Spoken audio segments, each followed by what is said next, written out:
بسم اللہ الرحمن الرحیم۔ ابلیس شیطان کی پیدائش کیسے ہوئی؟ کیا ابلیس سے پہلے کوئی شیطان یا جن موجود تھا؟ اللہ پاک نے ابلیس کے لیے جوڑا یعنی اس کی بیوی کب پیدا کی؟ ابلیس کا نکاح کب ہوا اور اس کے بچے کیسے پیدا ہوتے ہیں؟ کیا دنیا میں موجود شیاطین و جنات ابلیس کی اولاد ہیں؟ ناظرین گرامی، آئیے پہلے تو قرآن سے پوچھتے ہیں کہ کیا ابلیس کی کوئی اولاد موجود ہے؟ اس بارے میں اللہ پاک قرآن پاک کی سورۃ الکہف میں فرماتا ہے، اور وہ وقت یاد کیجئے جب ہم نے فرشتوں سے فرمایا کہ تم آدم علیہ السلام کو سجدہ تعظیم کرو، سب نے سجدہ کیا سوائے ابلیس کے۔ وہ ابلیس جنات میں سے تھا تو وہ اپنے رب کی اطاعت سے باہر نکل گیا۔ کیا تم اس کو اور اس کی اولاد کو مجھے چھوڑ کر دوست بنا رہے ہو، حالانکہ وہ تمہارے دشمن ہیں؟ یہ ظالموں کے لیے کیا ہی برا بدل ہے جو انہوں نے میری جگہ شیطان کو منتخب کیا ہے۔ سورۃ الکہف کی آیت نمبر 18 اور 50 میں ناظرین گرامی، اس آیت میں اللہ پاک نے فرما دیا کہ شیطان جنات میں سے ہے، اور اس کے علاوہ ابلیس شیطان کی کثیر اولاد کا ذکر فرما دیا ہے۔ لیکن اب سوال یہ ہے کہ یہ اولاد کیسے پیدا ہوئی؟ علامہ عبدالرحمن بن علی جوزی اس آیت کی تفسیر میں فرماتے ہیں کہ حسن اور قتادہ سے روایت ہے کہ اس آیت میں شیطان کی ذریت سے مراد شیطان کی اولاد ہے، اور یہ شیطان کی اولاد ایسے ہی ہوتی ہے جیسے کہ بنو آدم کی۔ رحمت الہی سے معلوم ہونے سے پہلے شیطان کا نام عزازیل تھا۔ آدم کو سجدہ نہ کرنے اور حکم الہی کے خلاف ورزی کی پاداش میں اس کا نام ابلیس تجویز کر دیا گیا۔ شیطان بھی اسی ابلیس کو کہتے ہیں۔ اللہ تعالیٰ نے آگ کے شعلوں میں سے ایک جن کو پیدا کیا تھا، اس کے بعد اس کے لیے ایک بیوی پیدا کی۔ اسی جوڑے سے تمام جنات کی نسل دنیا میں پھیلی۔ نزہۃ المجالس میں حدیث میں ہے کہ جب اللہ نے ابلیس کی نسل اور اس کی زوجہ پیدا کرنا چاہی تو شیطان پر غصے کا القاء کیا۔ غصے کی وجہ سے آگ کی ایک چنگاری پیدا کی۔ اس چنگاری سے حق تعالیٰ نے ابلیس کی بیوی پیدا کر دی۔ مجاہد رحمۃ اللہ تعالیٰ علیہ کہتے ہیں کہ ابلیس سے نسل پیدا ہونے کی کیفیت یہ ہے کہ اس نے اپنی شرمگاہ کو اپنی ہی شرمگاہ میں داخل کیا تو 5 انڈے دیے۔ ان کا کہنا ہے کہ اصل ذریت سے یہ ہے۔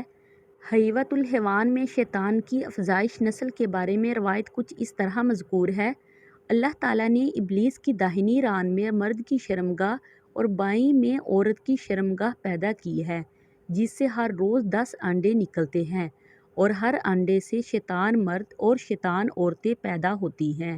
ناظرین گرامی، یہاں یہ بات بتاتے چلیں کہ جنات اور شیاطین 2 الگ مخلوقات ہیں۔ علامہ زمخشری نے اپنی کتاب ربیع الابرار میں لکھا ہے کہ حضرت ابو ہریرہ رضی اللہ تعالیٰ عنہ بیان فرماتے ہیں کہ اللہ تعالیٰ نے 4 قسم کی مخلوق پیدا کی: ملائکہ، شیاطین، جنات اور انسان۔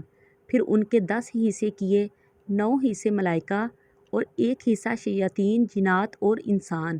پھر ان تینوں کے 10 حصے کیے، 9 حصے شیاطین اور 1 حصہ جنات اور انسان۔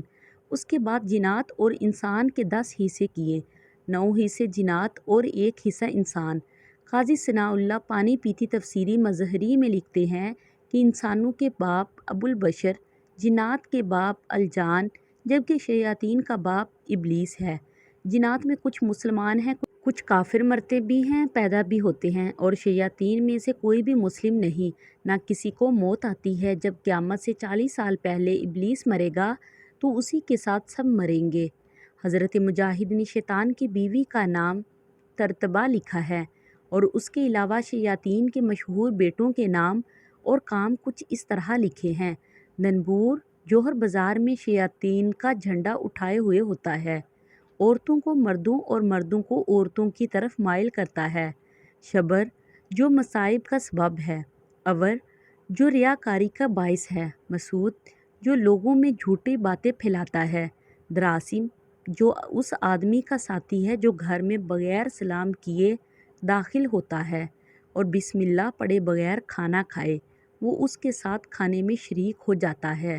الغرض شیاطین روزانہ ایک انسان پر کئی مرتبہ اپنے قابو میں کرنے کے لیے حملے کرتے ہیں۔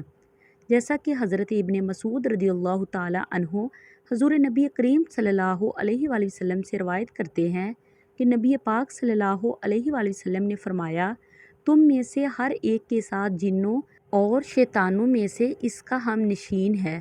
تو صحابہ نے کہا، اے اللہ کے رسول، کیا آپ کا بھی جنوں میں سے کوئی ہم نشین ہے؟ تو انہوں نے فرمایا، اور میں بھی، مگر اللہ نے میری مدد فرمائی ہے اور وہ مسلمان ہو گیا ہے، تو وہ مجھے بھلائی کے علاوہ کسی چیز کا نہیں کہتا۔